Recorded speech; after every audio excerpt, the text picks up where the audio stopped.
ئەم شەو تەکمیلەیەکی ئەو دەرسەی دوێنێشەوە کە باسی مؤمنی ئالی فیرعونەکە کە خوای پەروەردگار باسی ئەوەی بۆ کردین کە مؤمنی ئالی فیرعون لە قەومی فیرعونە و بەڵام بانگەوازی سەیدنا موسای قبول کردووە، هەروەکو چۆن بەعەکسەوە قارون لە قەومی موسایە و دنیاویستیەکەی فیرعونی قبول کردووە و چۆتە تەرەفەکەی تر، چونکە مە عیلاقەی بەسەر ئیمانەوەی هەیە، هەموو مفاصلەیەک لەسەر ئەساسی ئیمانە، هەموو جودابوونەوەیەک لێک هەڵاوێردنی هەموو سەنگەرێک و هەموو هەڵوێستێک هەر ئەبێ لەسەر ئەساسی ئیمانەوە بکرێ، هەروەکو کە لە باسەکانی عەقیدەدا باسییان هاتووە. هەندێک لە چەند ئاەتێک پێشتر بیرە خەمەوە بۆ ئەوەی ڕەبت بێتەوە بە ئاەتەکانی پێشووتر. ئەم پیاوە مسلمانی ئالی فرعون کە ئیماندار بوو یەکتوم ئیمانەه فەرمووی وقال الذي آمن يا قوم إني أخاف عليكم مثل يوم الأحزاب. یا قومی خۆی عیبارەتێکی ناسک و مهذەبی تایە کە خۆی جودا نەکردوتەوە لە قەومەکەی خۆی، زۆر بە دڵسۆزانە پێیانەڵێ، دێتە پێش وەکو مژدەدەر و ترسێنەرێک پێیانەڵێ کە قەومەکەی من لەوە ئەترسم کە ئێوەش چارە نووسێکتان توش ببێ، ڕۆژێکی ڕەشتان بێ بەسەرا، هەروەکو ئەو ڕۆژەی کە بەسەر حیزبە پێشوەکانە هاتوون. لێرەدا مەبەسی لە قەومەکانە، بۆیە ئەفەرمێ دوای ئەوە مثل دەئب قەومی نوح وعاد وثەمود. طبعا ئەمانە هەرێکە لە ڕۆژێکی جودا لەوانی ترا تووشی کارەسات و محنەت و غەزەبی خوای پەروەردگار بوون، بەڵام لە ئەم مؤمنی ئالی فیرعونە هەمووی کردوون بەیەکە، فەرمێ مثل یوم الأحزاب کە هەموو چارە نووسەکە هەروەکو یەک وایە و فەوتان و سەر لێ شێوابوونی ئەوانی تێدایە. هەروەها والذین من بعدهم دوای ئەوانش کە قەومەکانی تراتون وما الله يريد ظلما للعباد. خوای پەروەردگار نایەوێ ظلم لەنێو عەبدەکانیا بکرێن و یا بەسەریان بێ. ويا قوم إني أخاف عليكم يوم التناد.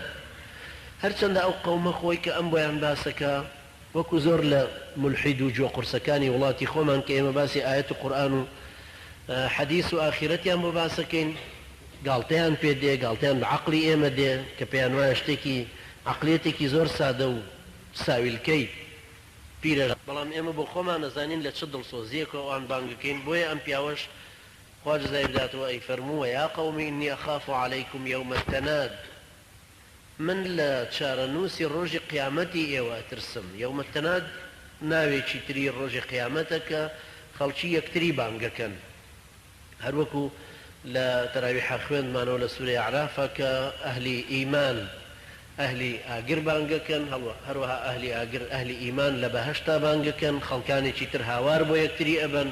جا ئایا هاواری ئیستیغاثە و پەنا بۆ بردن و داڵدەدانە، هاوار بۆ یارمەتیدان و هاوکاری و هاریکاریکردنە، هاوارە لە تاو خۆیان و هەلع و ترس و لەرز و بیمێک کە بەسەریانە هاتووە لە ڕۆژی قیامەتە.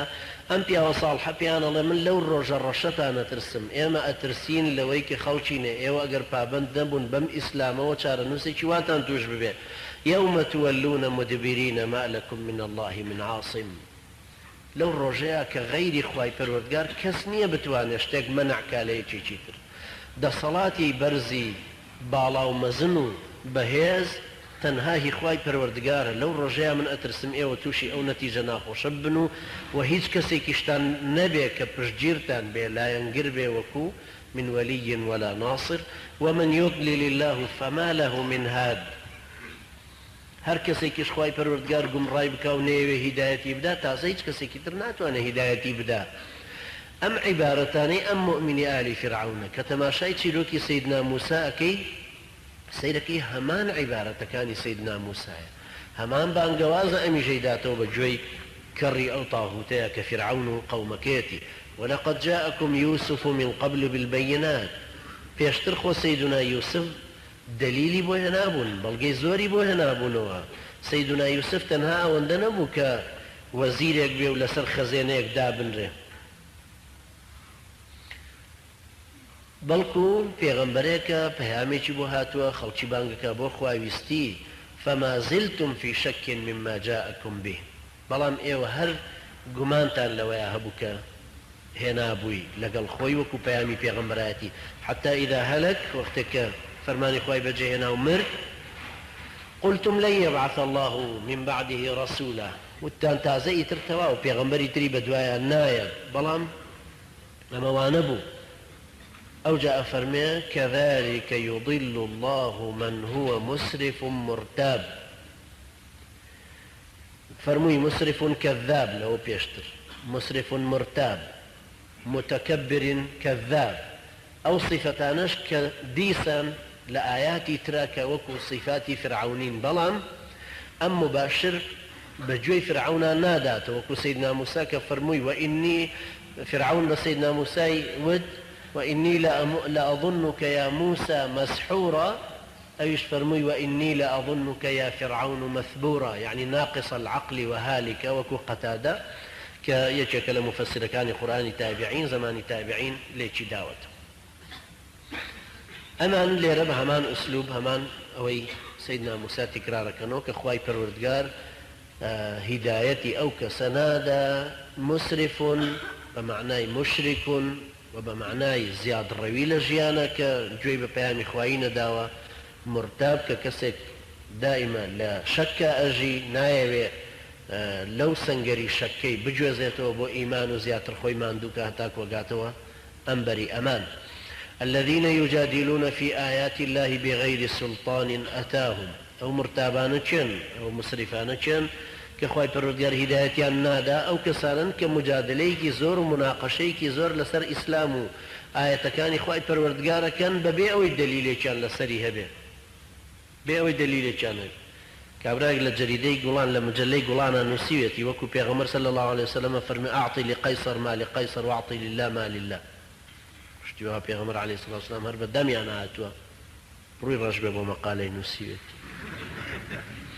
شو إنسان هذا الروي علمي شو برواب قرته بزان أم بيها واي وتويا واي نوتو قصية نقلناكي كقصة كاني ننسراب نو بيشتر آيات وأحاديث من معلومة وشون وجقا الرجال معلومة. هروها ايشي شتريا نسيوتي لكتابي البديل الثوري نسيوتي وكو بيغمر وكو محمد وكو محمد عليه إن الله لا يغير ما بقوم حتى يغيروا ما بأنفسهم.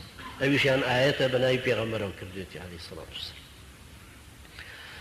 أما لو نوعان الذين يجادلون في آيات الله بغير سلطان أتاهم هر مناقشة ودمورية كفير من لكتابي شي مستشرقة كاخوندويا نتو درباري إسلام لا لكتابي شي وكو كتابة كاني جورجي زيدان وأنا ترك لسر تاريخ الإسلام بمشوهين والسيويانا ما نجوكو توتي إلينو هنا نتو بيش وزن إيمان لقرقراغمان وقرتوا. كبر مقتا عند الله وعند الذين آمنوا شتيكي زور لا إخواي پروردگار شتيكي زورك الرقي خواي بيه هسته. كبر مقتا يعني زور رقي خواي بيه هلبسته. هروها الرقي أو كسانيك إيمان داري شنديسان بوها الأسته چونك أو دليل حجة وبيان وبلاغ.